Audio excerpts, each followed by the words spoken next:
America, like we can take solace in such a disgraceful parallel. Don't wait for that. From here, it's organisation. It's every day. It's not just coming once every 4 years and assembling outside the police station. Next time you walk up Yassa and you see the man out chat to one of the youth, come out your car and see what going on. Take some notes. Take some badge numbers. Don't make that you drove past with someone's child end up dead in this place right Yassa. You understand? It's commitment. It's 5 minutes out of your day. Mentor the youth so they know their rights and know their laws. And so when the police chat to them, like used to happen to me when I was a youth, and I used to get frustrated and I want to swear, I want to get angry, but I was lucky enough that there was a teacher in my school called Brother Basil Mohammed. I hope he sees this, right? And he gave me a card with my rights and what I should say and the things that I should know. What did that tell the police? When I pull that out and I read it off to them, what does it say? It says somebody cares about this youth. Someone cares about this youth. Does that mean I'm not going to do him nothing? Maybe not.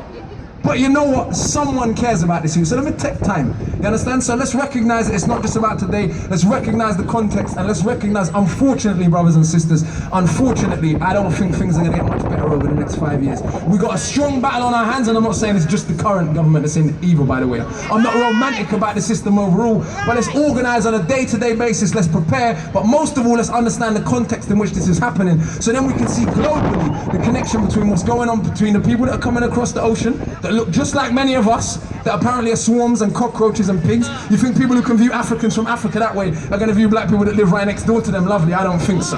You understand? So let's organize, let's move forward, let's respect the families, let's respect the struggle, and let's struggle. No justice! No peace! No justice! No peace! No justice! No peace! No justice! No peace! Last thing I want to say, me and my mum was talking about this on the way up here today, right? I got a young brother who's here, he's 14 years old, right? I was maybe 10 years old around the time Stephen Lawrence died. And I remember going on a march just like this one, right? Around people just like this, screaming about justice and this and that. And it was no longer about just Stephen's murder at that point. It was about the way in which he was dealt with. It was about the assumption that he was a criminal, black boy stabbed. It was about all of the way in which this institution deals with young black bodies. Versus someone put up a meme this morning of Raoul Moat, who shot how much people? Shot one police officer in the face, then negotiated with him for 6 hours and arrested him peacefully. Sound familiar? How much of them killer there? The man who shot up 12 men in the cinema in America. Arrested him peacefully though, isn't it? Right, you look at all of these parallels, right? You look at all of these white mass murderers, not called terrorists. A man just murdered 9 men in a church, he's not a terrorist, apparently. A man murdered 80-something people in Norway, he's not a terrorist, apparently. So yes, absolutely, exactly, all of them still alive. So yes, absolutely, other groups of people are brutalized. Yes, absolutely, other groups of people are oppressed, but you still got to see, when people that look like you murder how much people, they're still dealt with as human beings. When people that look like us, armed or unarmed, a lot of people get caught up in foolishness. Oh, but this guy did this guy did that. I don't give a shit what someone done. There is no death penalty in this country no more. I don't give a damn. You understand? Don't get caught up. Make them catch up with that foolishness like it makes any difference anyway. You understand? Because they're only going to vilify you regardless. But what this made me think of is how 20 years later, we're still chanting the same song. We're still fighting the same struggle. We're still dealing with the same issues. We still got to find new tactics. We still got to find new ways of bringing this institution to bear, to justice. You understand? Make them accountable to the people. Brothers and sisters, no justice! No peace! No justice! No peace! No justice! No peace! Enough respect, my brother, Carl. There you go. Some international contextualization of the racism that we fight today. But let's remember, it's not just about racism, it's about police corruption. That's what it really is about. It's about police corruption. And it's because we're living in a corrupt society with a corrupt system that we know to get justice we've got to prepare to be coming out here and standing together. We know to get justice we've got to be prepared to wait. Just like our comrades did in Hillsborough. They had to wait almost 30 years. I didn't need to talk to no scouser on the morning after I watched those scenes on my television to know what people in Liverpool would be saying happened and occurred that day. I didn't need to talk to people in Hillsborough when I saw the Sun writing the stories about scousers trying to rob on the bodies of the dead. Because the moment I saw those kind of stories, I knew that they were stories that would be placed there by the police. Because that's what they do and their friends in the media. unquestionably just follow what they say, just accept what they're fed, and then fed it back into society, so that becomes the norm. So right now I want to introduce and welcome Becky Shah, who is a member of the Hillsborough Hillsborough Justice Campaign, and who has come down, who has left those inquests that are ongoing at the moment, to be with us, to share some words of solidarity and to tell us about their experience of those Hillsborough families. Over to you, Becky.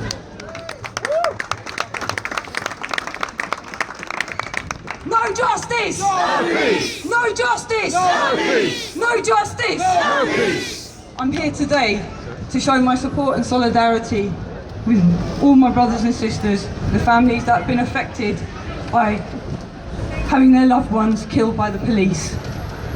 2 weeks ago, it was my mum's inquest. So I'm going to do my best today. It's been an extremely difficult few weeks for us. But 26 years ago, my mum and my brother went to a football match. And we all know what happened. The crush happened. Police officers were pushing fans back into the crowded terraces where they couldn't breathe, where they were dying. People were screaming at them, "We're dying in here," and they still pushed them back. As they were pushing those people back, I found out literally at their feet, my mum, Inga Shah, 38 years old, and my friend, Marion McCabe, 21 years old, were being crushed to death. The bodies hadn't even gone cold at Hillsborough when they started making up the lies. Just as they did with Mark Duggan when they said that he died in a police shootout, which was a lie. Shameful lies. They said that the Liverpool fans at Hillsborough were drunk, went on a rampage and crushed their own friends to death, and then afterwards robbed them. Those were the stories that came in the Sun newspaper not even a week after the disaster. They said Liverpool fans had robbed from the bodies of the dead. They said Liverpool fans had beaten up brave PCs giving the kiss of life. They said Liverpool fans urinated on the bodies of the dead. That was all part of an orchestrated cover-up and collusion by parts of the media and the police and the politicians, the same establishment that are trying to do the same to all of these families standing over here. So I'm bringing my support down from the Hillsborough Justice Campaign from Liverpool to say that communities must stay united. We cannot allow them to divide us. And I'm here to say I fully support the family's call for an inquiry. And it is shocking to find out that more people are now dying in police custody. No to police brutality, no to police racism, no to police cover-ups, no more state deaths. No more state deaths. No more collusion, no more cover-ups, no more allowing police to meet in the event after the event and to write up their statements together. Because that's exactly what happened after Hillsborough. No more racism. No justice. No peace. No justice. No peace. No justice. No peace. Thank you.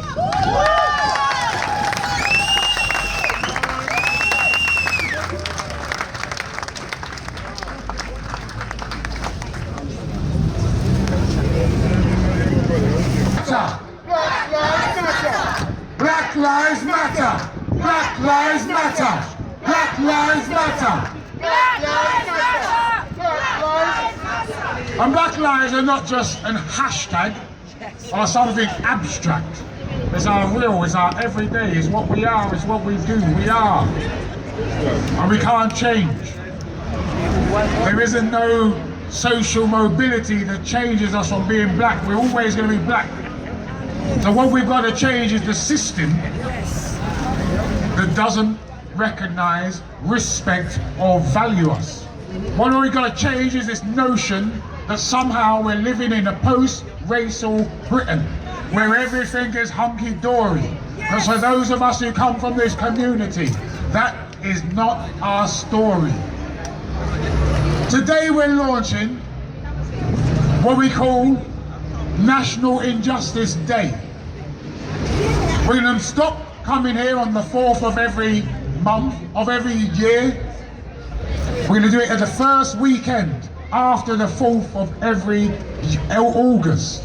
The reason why we think that Mark is symbolic enough for us to build an Injustice Day around his demise is because we are confident that we're going to prove that police officers were involved in corrupt practices, and that those corrupt practices directly contributed to Brother Mark's death. Let me be clear for any media that is here, because I see some media scribbling when I talk, and when some people talk and not scribbling when our parlour talks. So let me speak clear that we understand that Mark was not doing the right thing on the day that he was killed. His mum, when she heard what he was supposedly doing, couldn't accept it, couldn't believe it, because that was not the boy that she knew. But when you grow up on these streets, when you grow up in neighborhoods and estates and environments where you're treated harshly, your life becomes a bit harsh. And sometimes you do things that you wouldn't do if life was a bit better. And I stand here as testimony to that, having grown up on these streets. So we know that he was doing wrong. We accept that. If they'd arrested him, charged him, taken him to court, he would be here today and we wouldn't need to be here. But we're here and we're going to keep on coming here. So we're going to launch National Injustice Day and we're going to build it. And one of the reasons we're going to do it is because they tell us that these sort of things don't happen, that these sort of things are a rarity. I heard the Home Secretary say that 17 people have died at the hands of the police in the last year. So it's not rarity. What is rare is when communities come together, stand together and stand up and fight back. And that's what we're going to be doing. That's what we're known for in Tottenham. We don't want to be known for rioting. We don't want to be known for violence. We want to be known as the community that stood up. We want to be known as the community that stands up and makes institutional racism a thing of the past. We're not here to do spin. We're not here to do PR. We're here to do society a service. We have launched a petition to the Home Secretary asking for her to read the article in the Mail on Sunday and then to give us a full judicial, judge-led public inquiry into the circumstances surrounding Mark's death. But not just Mark's death, because when we went to the inquest, a letter was sent to the Prime Minister, to the Home Secretary, to the Commissioner of Police, to the Mayor, and in that letter, names were called. Names of gangsters, names of Trident officers, and in that letter they said that Trident was dealing with gangsters. The same story that I've just told you before, but it didn't have Mark's name in it at all. It was about different people. And at the inquest they told us that that letter was a forgery, it was a fraud, and that the person who wrote that letter was going to be sent to prison. Was going to be arrested, charged with an attempt to pervert the course of justice. And because of that, the inquest jury didn't really go into the letter. Because of that, our defence team didn't really go into the letter. But we now know that someone was arrested, but they wasn't charged. So as far as we're concerned, that person could have been arrested. The allegation that they made up what was in the letter could have been put to them, and the evidence that supports what was in the letter could also have been put on the table, and that could be why that person wasn't charged. So we know that other people are saying the same things that we are saying. And we want to bring people together so that the system sees, and that the community sees, and everybody sees that the police do mess up. That this isn't some program on BBC showing the police in their best suits. That this is real life. That this is reality. It's our everyday life, and we know it. And they're showing us. Look how many times we said to them, stop this damn stop and search that you're doing to the young people, and they've told us they can't do it, they need to do it, they have to do it. And the minute there's a riot, they stop doing it. So it took a riot to get them to do what they should have done a long time ago. And you know what they really did? Because this commissioner will make out like he did something significant, but I'll tell you what he did. He said to the coppers, all right, we are no longer going to pay you a bonus.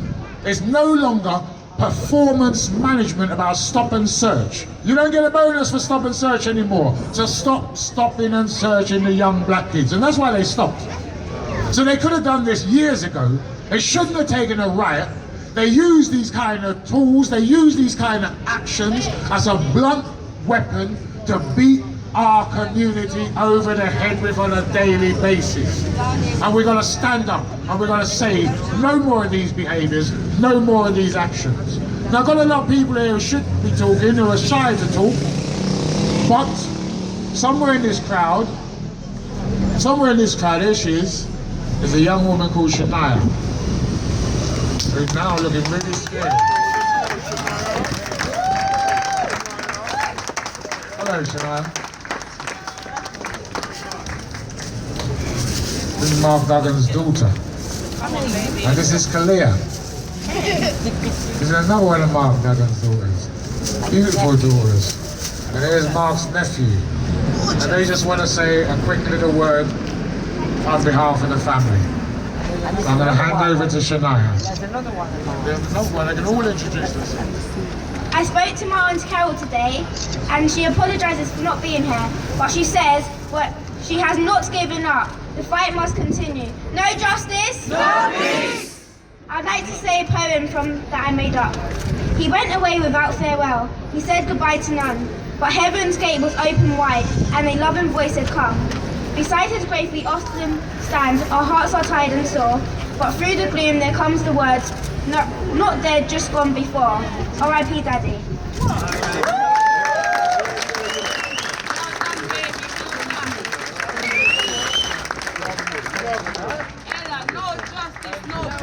No justice! No peace! No justice! No peace! No justice! No peace! No peace! When the media reports on instances like this,